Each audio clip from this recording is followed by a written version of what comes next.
Hare Krishna everyone. This current of the spirit soul is felt all over the body as consciousness, and that is the proof of the presence of the soul. Any layman can understand that the material body minus consciousness is a dead body, and this consciousness cannot be revived in the body by any means of material administration. Therefore, consciousness is not due to any amount of material combination but to the spirit soul. The soul is atomic in size and can be perceived by perfect intelligence. This atomic soul is floating in the 5 kinds of air, is situated within the heart and spreads its influence all over the body of the embodied living entities.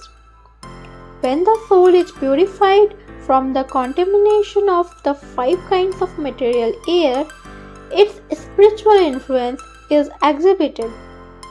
So the constitution of the atomic soul is admitted in all Vedic literatures, and it is also actually felt in the practical experience of any sane man. The influence of the atomic soul can be spread all over a particular body.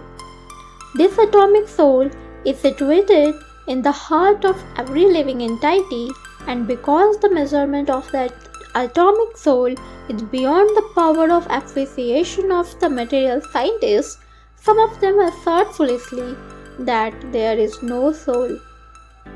The individual atomic soul is definitely there in the heart along with the super soul, and thus all the energies of bodily movement are emanating from this part of the body. The corpuscles which carry the oxygen from the lungs gather energy from the soul. When the soul passes away from this position, the activity of the blood generating fusion ceases. Medical science accepts the importance of the red corpuscles, but it cannot ascertain that the source of the energy is the soul. Medical science, however, does admit that the heart is the seat of all energies of the body. The material body is perishable by nature. It may perish immediately, or it may do so after 100 years. It is a question of time only. But the spirit soul is so minute that it cannot even be seen by an enemy, to say nothing of being killed.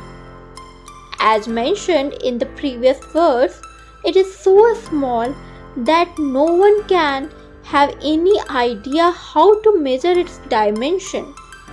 So from both viewpoints, there is no cause of lamentation, because the living entity as he is cannot be killed, nor can the material body be saved for any length of time or permanently protected.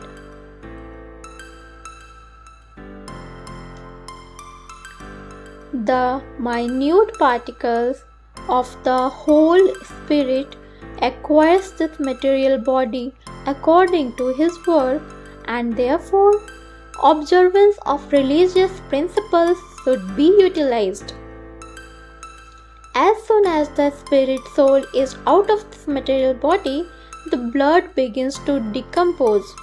Therefore, it is the spirit soul which maintains this body.